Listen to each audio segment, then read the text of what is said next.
Hey everybody, Rob Maurer here, and today we've got a couple updates on Cybertruck and Project Highland. We also have an interesting new job posting from Tesla, a couple things on charging, and more. Looking at the stock, pretty much a repeat of yesterday. Tesla down 2.8%, closing at $219.22. The Nasdaq yesterday was down 1.15%, today down 1.17%.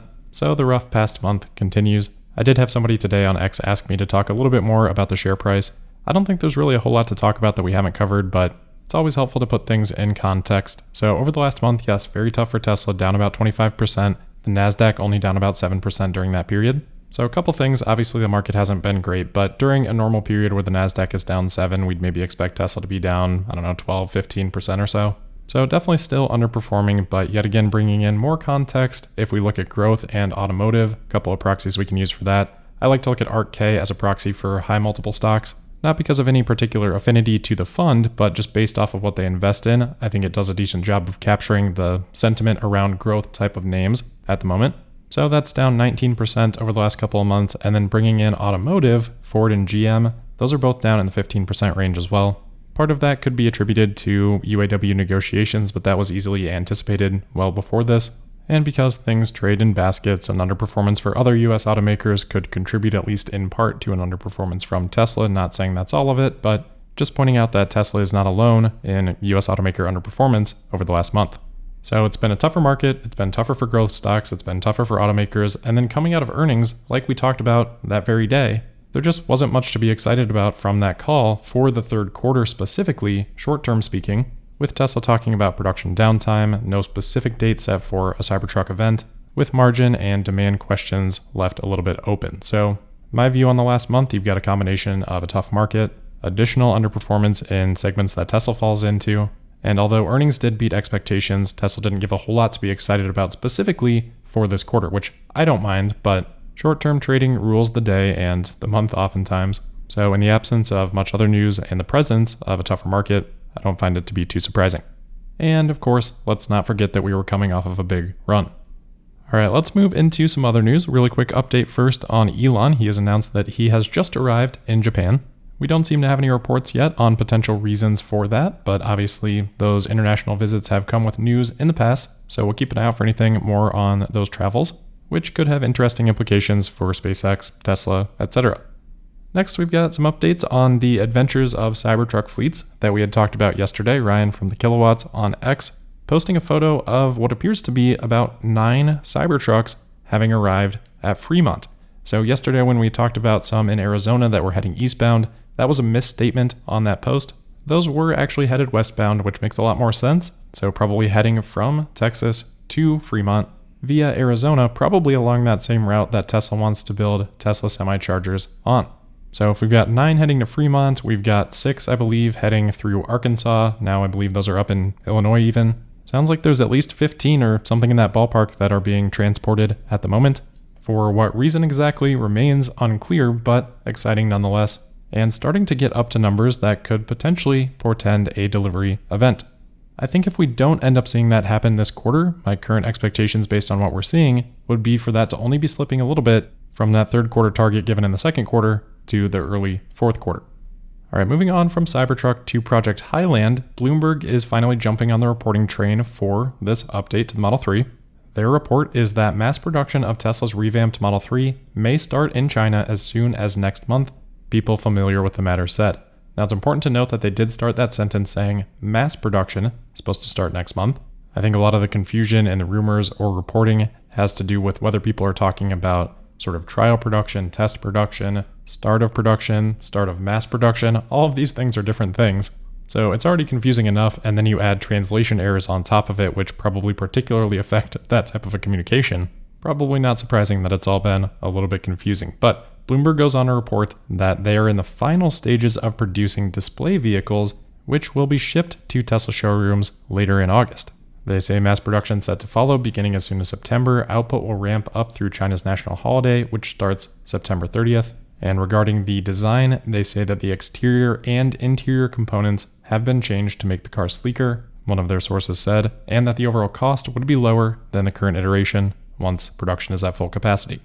So overall, I would say at least pretty similar to some of the reports that we have heard so far. The timing, if this is close to accurate, is definitely interesting here, with vehicles potentially being in showrooms late in August.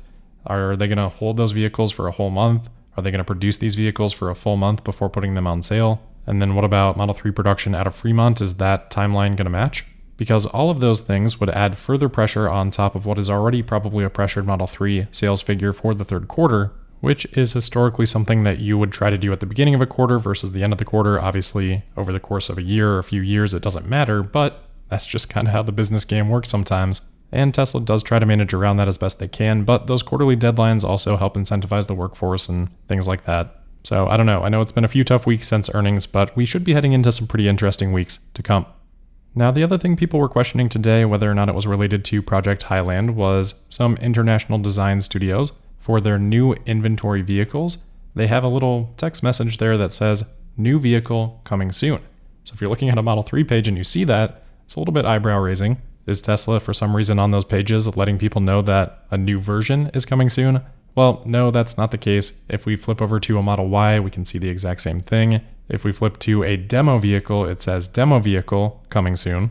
So this is just a description of the type of vehicle it is, and that the inventory isn't actually on site available right now, but is coming soon. Tesla should probably update how that's being phrased, but doesn't have anything to do with any vehicle updates. All right, next today we've got an interesting job listing from Tesla. Not sure who first spotted this, but Tesla has listed a job in Austin for a program manager for business development. And in the what you'll do section, they say that this person will be responsible for leading the launch of the Tesla rental program in Texas. So, that's kind of interesting. Is Tesla planning to do direct rentals, take on companies like Hertz or Turo? Seems like that could be in the works, and maybe Tesla uses that to learn a little bit more about an eventual robotaxi business. I think for that purpose, it makes a lot of sense, but for just Tesla running this themselves, in the absence of that, I'm not sure it would be too attractive, but either way, it'll be interesting to see what Tesla has planned here. I think Sawyer Merritt noticed that Tesla's staff program manager posted on LinkedIn saying big things are happening, leading to this job listing. Perhaps tempering expectations a little bit, there does seem to be a lot of other work that is included in this job listing. There's a lot of mentions of collisions and collision team, talks about cost and process optimization for the collision team, talks about trying to reduce repair time for all glass repairs in collision. And while those things are obviously relevant for a rental business, it would seem weird to combine those with the lead of the rental business. If it were any other company, this would make me think that those plans aren't too big, but it's Tesla. These employees do wear a lot of hats, so can't really rule that out. All right, next we've got a couple of updates on charging. Tesla Owners UK sharing some photos of the first UK version 4 supercharger being installed. Nice to see that rollout continue, seems to be picking up pace.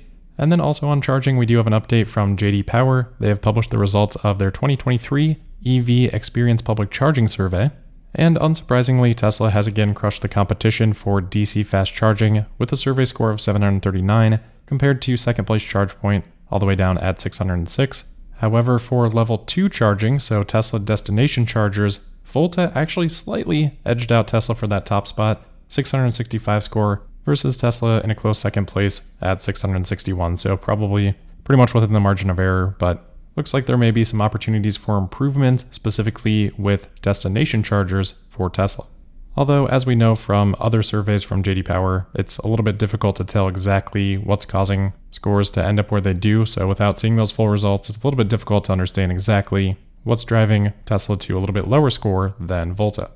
And then the last couple of things for today, Core Lithium has announced that they've received a notice from Tesla over a supply agreement in 2022 for 110,000 tons of lithium spodumene, which did not materialize within the deadline for that supply agreement.